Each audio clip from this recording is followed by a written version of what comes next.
Hola, estimados estudiantes, la siguiente clase tiene como por objetivo que ustedes sean capaces de identificar las distintas culturas prehispánicas que habitaron el territorio nacional. Esto está comprendido dentro de la unidad número 1, Construcción Histórica de la Sociedad. Primero, hay que entender que nuestro territorio nacional fue y está compuesto por distintos pueblos originarios, de los cuales nosotros vamos a conocer eh, en la siguiente clase. Como se menciona, existen variados pueblos y estos están relacionados algunos entre sí, ya que comparten lazos históricos, lazos culturales y también algunas creencias, ¿ya? Se pueden clasificar dependiendo de su zona geográfica. Además, nosotros podemos obtener algunas características sociales, políticas y económicas de estos pueblos originarios según su organización social que poseían. En América Latina, los pueblos originarios alcanzaron cuatro formas distintas de organización, las cuales van a ser más complejas unas que otras. Primero se tienen las bandas, que eran grupos pequeños de nómades que se dedicaban a la caza y recolección de alimentos, ¿ya? Y no establecían una jerarquía social, más bien practicaban la igualdad. Estos clanes pequeños, las bandas, se componían principalmente por algunas familias o simplemente una sola familia. Luego tenemos tribus, que son seminómades y que practican la agricultura, pero mantenían la caza y recolección de alimentos eh, como otra de sus formas de obtener recursos. Su agrupación era mucho más numerosa que una banda, por lo que establecían ciertas autoridades que eran por lo general autoridades ancestrales o autoridades ligadas a la familia. Luego tenemos los señoríos, que eran ya sedentarios por los que vivían en ciertos poblados, practicaban la agricultura y ganadería. Además, se dedicaban a la confección de cerámicas y textiles eh, además de esto tenían muchos animales de los cuales obtenían ciertos recursos, como por ejemplo en la zona norte las llamas.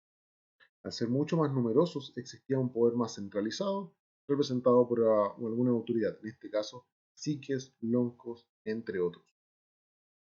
Finalmente tenemos las civilizaciones, que ya de por sí eran culturas que poseían un mayor grado de arquitectura, tecnología, debido a los avances que habían logrado. Estos de por sí ya eran sedentarios y establecían grandes ciudades, donde construían templos y palacios. Se dedicaban a la agricultura, a la ganadería y el comercio con otros pueblos aledaños. Además de esto, conquistaban y dominaban otras culturas aledañas a ellos. Su organización política era teocrática, quiere decir, el rey, monarca o líder de esta cultura se le atribuían conexiones con las deidades, con distintos dioses que poseían estas mismas civilizaciones. Ahora, volviendo con las características de los pueblos originarios de nuestro país, tenemos a los que se ubican en la zona norte. Estos son aymara, changos, atacameños y diaguitas. La mayoría de estos pueblos, ¿ya?, eran sedentarios, ya que vivían en algunas pequeñas localidades donde habían afluentes de agua. Su actividad económica principal era la agricultura, ganadería, además practicaban la alfarería y en algunos casos la orfebrería, que es el trabajo con ciertos metales preciosos para la confección de adornos personales o ceremoniales. Muchos de estos pueblos, sobre todo los aymarata, cameños y diaguitas, tenían mucha influencia de los incas, ya que estaban siendo dominados por esta gran civilización. Esta influencia eran en algunas palabras, en algunos, también en las autoridades que poseían, que eran curacas establecidos por el mismo poder inca. La diferencia de estos pueblos son los changos, que ellos eran un pueblo nómade y vivían en la costa, practicaban principalmente la pesca y caza de animales. Acá algunas imágenes de un pucará, fortaleza que se estableció en la zona norte, y cerámica de la cultura diaguita. Luego en la zona central, que comprende la región de Valparaíso, región metropolitana, región de O'Higgins, región del Maule, región de Ñuble, región del Biobío y la región de la Araucanía, estaban los pueblos Picunche, Mapuche y Pehuenche.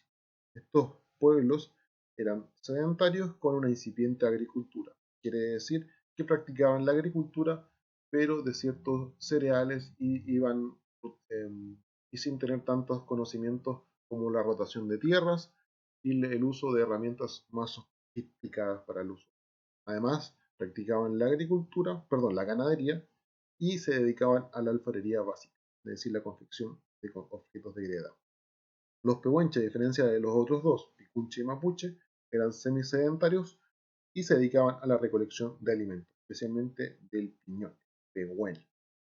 Estos pueblos de por sí compartían el mismo idioma, además de la religión y costumbres.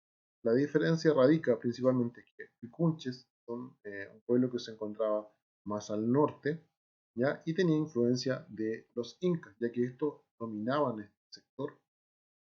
Por lo tanto, habían obtenido algunas tecnologías y algunas características de estos pueblos de esta cultura andina. Los mapuches, en cambio, vivían más a la zona centro-sur y todavía mantenían sus costumbres sin la intervención de los incas. Y los pehuenches vivían en la zona precordillerana. Acá hay imágenes de esta cultura. Luego, en la zona sur, desde el río Tolten, es decir, desde la parte sur de la región de la Araucanía, región de los ríos, región de los lagos, se encontraba los pueblos huilliche, puelches, juncos y poyas. Estos, a diferencia de los pueblos más al norte, eran semisedentarios y en algunos casos, como los puelches, eran nómades. Se dedicaban en su mayoría a la caza y recolección de alimentos. Algunos practicaban la agricultura, pero de forma muy incipiente, especialmente la agricultura de la papa. Los cuncos, por su parte, vivían de la caza y recolección de productos del mar, es decir, se dedicaban a la pesca y habitaban principalmente la isla de Chiloé. Acá imágenes también correspondientes y a la herencia cultural de los pueblos del sur, especialmente huilliches. Luego, en la zona austral, esta zona habitaban pueblos como los chonos, cahuéscar, aoniquen, yaganes y onas. Ya estos pueblos nómades se dedicaban principalmente a la recolección, caza o pesca de alimentos dependiendo de su ubicación, ya que algunos se ubicaban en las zonas cordilleranas o las pampas y otros se ubicaban en los canales australes. Algunas de estas tribus vivían en el mar y vivían en las canoas, donde se desplazaban por estos canales australes y distintas islas en la zona austral. Utilizaban las pieles de los mismos animales para poder cubrirse de la temperatura que hay en esta zona. Acá tenemos algunas imágenes correspondientes a estas culturas prehispánicas. Finalmente tenemos a los pueblos de la zona insular. Estos pueblos corresponden a la cultura Rapa Nui, ubicados en la isla de Pascua. Eran sedentarios, practicaban la agricultura y se dedicaban a la pesca. Tenían como gobernador o rey a un Ariki, ¿ya? Quien se le atribuían también que descendía de los dioses, es decir, era una sociedad teocrática. ¿Ya? Tenía una sociedad también estratificada, es decir, que tenían ciertos rangos dentro de la misma sociedad y provenían de la zona de la Polinesia, es decir, del continente de Oceanía. Construyeron centros ceremoniales, además de los famosos Moai. Eso ha sido la clase de hoy. Tenemos la siguiente actividad, lo cual tienen que responder utilizando su cuaderno o usando un documento de Microsoft Word y respondiendo las siguientes preguntas. Para responder esto pueden ocupar Internet o ocupar el módulo número 1, Construcción Histórica de la Sociedad, entre las páginas 18 a la 30, las cuales les van a servir para responder sin ningún drama esta actividad. La pregunta número 1 dice, ¿cuál es la situación actual de los pueblos originarios de su país? Luego deben indicar y señalar un pueblo originario, señalando su organización política y social, actividades económicas que realizaba y cuál fue su ubicación geográfica. Luego, es una pregunta si reconoces alguna herencia cultural que haya perdurado hasta nuestros días de los pueblos originarios. Son 5 ejemplos, pueden ser palabras, puede ser comida, puede ser alguna costumbre, puede ser alguna creencia, ¿ya? La cual tú tienes que mencionar en esta pregunta. Y finalmente una pregunta de opinión, por eso se destaca. ¿Consideras las demandas de los pueblos originarios como justas? Argumenta tu respuesta. Esto ha sido todo por hoy. Espero verlos en las próximas clases. Hasta luego. Chao.